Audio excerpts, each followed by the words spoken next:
Hello students, स्वागत है आपका ग्लोरियस स्टडी पॉइंट क्लासेस में। मैं Shivam Sharma. Students, class 10th के जो स्टूडेंट्स हैं, उत्तराखंड बोर्ड एग्जाम 2024 के लिए साइंस के जो very important questions and topics, यानी एक एक नंबर में जो आपके प्रश्न पूछे जाते हैं, उनका मैं आज डिस्कशन आपसे करूंगा। इसमें आपको क्वेश्चन के साथ में आंसर भी बताऊंगा। तो अब आपको ये नहीं होगा कि आपको खाली क्वेश्चन मिलेंगे, अब विद आंसर आपको वीडियो मिलेंगे। अब जितने भी वीडियो मैं अपलोड कर रहा हूँ आपके लिए, सब में मैं आंसर समेत ही उनको वीडियो बताऊंगा, जिससे आपको बार बार इसका आंसर फाइंड करने की ज़रूरत नहीं पड़ेगी। तो आइए वीडियो को स्टार्ट कर लेते हैं। चैनल पे नए हैं तो चैनल को सब्सक्राइब जरूर कर लें और बेल आइकन को प्रेस कर लें, ताकि आपको इसी तरीके के वेरी इंपॉर्टेंट क्वेश्चन मिलते रहें और आप बोर्ड में अच्छा स्कोर करें। ठीक है, तो वीडियो को जितना शेयर कर सकते हैं उतना शेयर कीजिए, चैनल को सब्सक्राइब करके रखें। ठीक है, ताकि आपको बोर्ड से रिलेटेड कंटेंट मिलता रहे। तो आइए फटाफट डिस्कस कर लेते हैं इन इंपॉर्टेंट क्वेश्चन को। तो सारे क्वेश्चन आपके लिए इंपॉर्टेंट हैं। इन क्वेश्चनों को आपको अभी हैंड टू हैंड ही मैं याद करवा दूंगा।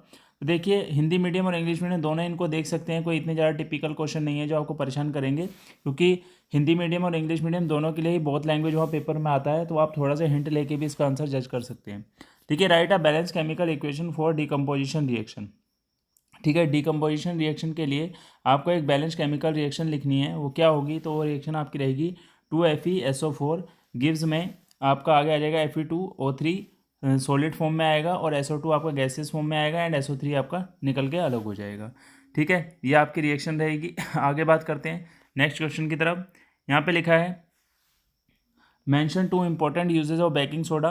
तो बेकिंग सोडा के जो आप जो यूज़ दिखाएंगे, तो कहाँ पे यूज़ किया जाता है? इनको फायर एक्सटिंग्विशर में यूज़ किया जाता है। ठीक है, और कहाँ पे? It neutralize excess acids in a stomach, और स्टमक में जो हमारा एसिड की मात्रा बढ़ जाती है उसको कंट्रोल करने के लिए, यानी जिससे हमें क्या मिल सके? रिलीफ मिल सके। ठीक है, आगे आप देखेंगे what is mean by ductility of metal. तो सब metals can be drawn into thin wire. Ductility में क्या होता है? कुछ मेटल्स को क्या कर दिया जाता है? थिन वायर में कन्वर्ट कर दिया जाता है। ठीक है, आगे देखेंगे right the chemical names of CH4 and C2H4। ठीक है, तो CH4 का जो है आपका क्या नाम रहता है? मीथेन रहेगा, और C2H4 का जो रहेगा वो इथीन हो जाएगा। ठीक है, अच्छे से देखते जाएं आप।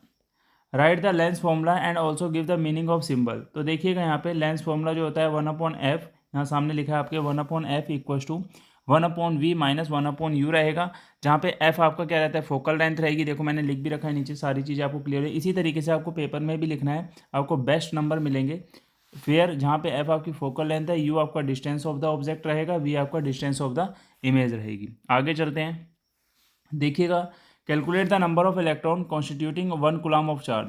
तो देखिए इसमें आपको निकालना है कितने नंबर ऑफ इलेक्ट्रॉन होंगे जब किसी भी इलेक्ट्रॉन पे 1 कूलम का चार्ज होगा। तो ठीक है, अब आप देखेंगे यहाँ पे Q equal to N E होता है, और N इक्वल टू क्या है? Q/E हो जाएगा। ठीक है, तो ये E मतलब क्या हुआ? आप इसे सोल्व कैसे करेंगे? N इक्वल टू Q/E रहेगा। Q का वैल्यू आपको यहाँ पे क्या 1 कूलम यानी 1 दे रखा है, और एक इलेक्ट्रॉन पे जो चार्ज रहता है 1.67 इंटू 10⁻⁻19 रहेगा। तो 1.67 से जब आप इसे डिवाइड लगाएंगे तो आपका वैल्यू जो है 6.25 इंटू 10 कितना आ जाएगा? 18 आ जाएगा यहाँ पे। ठीक है, क्योंकि माइनस वाली पावर को जब आप ऊपर भेजेंगे तो वो प्लस में कन्वर्ट हो जाएगी। ठीक है, इस चीज़ का ध्यान रखेंगे। आगे चलते हैं नेक्स्ट क्वेश्चन की तरफ। What is mean by the least distance of distinct vision. तो इसका देखेंगे क्या रहेगा आंसर। तो आप सिंपल वर्डों में लिखेंगे the minimum distance at which object can be seen most distinctly without strain is called the least distance of distinct vision, is also called near point of the eye. ठीक है, इसका answer आप direct लिखेंगे। आगे बात करते हैं, calculate the power of a concave lens whose focal length is 20 centimetre. सबसे पहले बात करेंगे कि कैलकुलेट करनी है आपको पावर कॉनकेव लेंस की। उसकी फोकल लेंथ अगर कितनी दी है? 20 सेंटीमीटर में। एक चीज़ का ध्यान रखिएगा, जब आपसे कॉनकेव लेंस की बात करेगा तो उसकी फोकल लेंथ हमेशा नेगेटिव में चलेगी। और एक चीज़ का और ध्यान रखिएगा, जब आपको सेंटीमीटर में ये दिया रहेगा तो इसके लिए फॉर्मूला रहता है P = 100/f इन सेंटीमीटर। अगर यहीं पे मीटर होता तो 1/f हो जाता डायरेक्ट इन मीटर में। ठीक है, ये चीज़ आप थोड़ा सा अपना माइंड में क्लियर करके चलिएगा। जब फोकल लेंथ मीटर में दी रहेगी तो फॉर्मूला आपका काम करेगा P = 1/f। ठीक है, और अगर यहीं पे अगर ये सेंटीमीटर में हो जाएगा तो आपका 100/f काम करेगा। ठीक है, तो यहाँ पे आप देखें 20 से जब 100 को डिवाइड करेंगे, यहाँ पे मैंने आपसे बोला है जब कॉनकेव लेंस की बात होगी तो फोकल लेंथ हमारी नेगेटिव रहती है, तो आप -20 से जब इसे डिवाइड लगाएंगे तो पावर आपकी -5 डायोप्टर आ जाएगी। आगे बात करते हैं सिंपल वर्डों में, the chemical formula of acetic acid क्या होता है? CH3COOH रहेगा। आगे देखिए the pH value of acidic solution क्या रहती है, 7 से कम रहती है, तो पीएच जो है जो होगा स्मॉलर देन 7 रहेगा। इस तरीके से आप लिखेंगे, यानी 7 से 7 is greater than pH value, तो यानी जो 7 है वो उनकी एसिड की पीएच वैल्यू से क्या होता है, ज़्यादा होता है, या आप दूसरे वर्डों में आप कह सकते हैं पीएच जो वैल्यू रहेगा 7 से कम रहेगा। Which is not necessary to photosynthesis, photosynthesis के लिए ऑक्सीजन की जरूरत नहीं होती है, ठीक है। What is SI unit of current क्या होती है, एम्पियर होती है। बिल्कुल सिंपल क्वेश्चन, आपके लिए कई बार पेपर में आ चुका है, बहुत ही ज़्यादा इंपॉर्टेंट क्वेश्चन है ये। देखिए power of convex lens is 2 dioptre, आपको इसकी फोकल लेंथ बतानी है, क्या होगी 50 डायोप्टर। फॉर्मूला आपको बता दिया था मैंने, पी इक्वल टू क्या रहेगा 1/f रहेगा। यहाँ पे देखिए इन्होंने जो लेंथ निकाल रखी है सेंटीमीटर में निकाल रखी है, आप अपने अकॉर्डिंग टू ऑप्शन के चलेंगे। अगर वह सेंटीमीटर और मीटर दोनों का ही केस रहेगा तो आप अपने आंसर को जज कर सकते हैं। जैसे इसको अगर आप जज करेंगे तो मैं मीटर में इसको निकाल के बता देता हूँ आपको। पी इक्वल टू आपका क्या फॉर्मूला, पहले मैं इसको थोड़ा सा कट करता हूँ। देखिएगा पी इक्वल टू आपका क्या रहेगा 1/f रहेगा, तो यहाँ पे पी के वैल्यू आपको 2 दे रखा है, 1/f, तो f इक्वल टू आपका आ जाएगा 1/2, और 1/2 को आप 0.5 मीटर भी लिख सकते हैं, तो f इक्वल टू कितना 0.5 मीटर भी आपका आ सकता है, ठीक है। इस चीज़ को भी आप ध्यान में रखेंगे, ठीक है। सेंटीमीटर में तो 50 सेंटीमीटर हो जाएगा, और मीटर में आपका जो आएगा वो 0.5 मीटर आ जाएगा, ठीक है। पॉजिटिव रहेगा क्योंकि आपका कॉन्वेक्स लेंस है। When was Ganga action plan started, 1985 में इसको स्टार्ट किया गया था। आगे देखेंगे, बहुत ही प्यारे क्वेश्चन आपके लिए लाया हूँ मैं। Write the name and symbol of metal which exist as liquid on room temperature, उसका नाम क्या, मरकरी, और इसका सिंबल क्या रहता है Hg।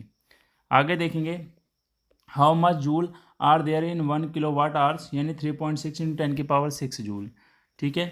आगे देखेंगे, how can be hypermetropia corrected by using, convex lens से हम हाइपरमेट्रोपिया को क्या करते हैं, करेक्ट करते हैं इसके यूजेस से, ठीक है। आगे देखेंगे आप, write formula and 2 uses of washing soda, washing soda जो होता है कपड़ों को धोने के लिए यूज़ किया जाता है, ठीक है, उनकी क्लीनिंग के लिए, सफाई के लिए, और जो आपकी वाटर की जो परमानेंट हार्डनेस होती है उसको क्या रिमूव करने के लिए, जैसे यहाँ लिखा है देखो, removing permanent hardness of water, ठीक है। और इसका फॉर्मूला जो रहेगा Na2CO3 रहेगा।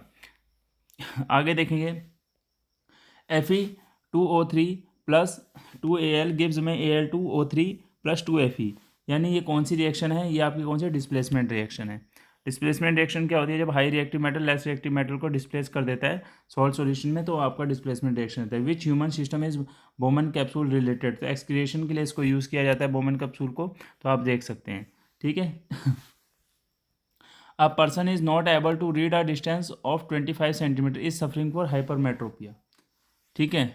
वो यानी 25 सेंटीमीटर की दूरी पर रखी हुई वस्तु को अगर नहीं पढ़ पा रहा है तो दिस इज कॉल्ड हाइपरमेट्रोपिया, ठीक है। आगे देखेंगे, which of the following is a nuclear fusion reaction stars and sun both, यानी ये जो न्यूक्लियर फ्यूजन की जो रिएक्शन आप देखते हैं आपको देखने को मिलती है वो स्टार्स और सन दोनों के बीच में आपको दोनों में आपको देखने को मिल जाएगी, ठीक है। दोनों में ही आपको देखने को मिलती है, दोनों के बीच में नहीं, दोनों में ही देखने को मिलती है, कहने का मतलब। Two solution A and B have pH value 5 and 8 respectively. Which of the two will be basic solution, ठीक है। तो बोल रहा है A क्या होगा हमारा एसिडिक सॉल्यूशन होगा, B क्या होगा बेसिक सॉल्यूशन होगा, ठीक है। तो आज के इस वीडियो में मैंने आपको 23 इंपॉर्टेंट क्वेश्चन बताए हैं। अब धीरे धीरे डेली ही आपको वीडियो मिलेगा चैनल पे, क्योंकि मैं क्वेश्चन के साथ आप डायरेक्ट आंसर ही आपके अपलोड करूँगा, तो बेस्ट से बेस्ट आपकी तैयारी बोर्ड के लिए करवाई जाएगी। तो मिलते हैं नेक्स्ट वीडियो के साथ, थैंक यू।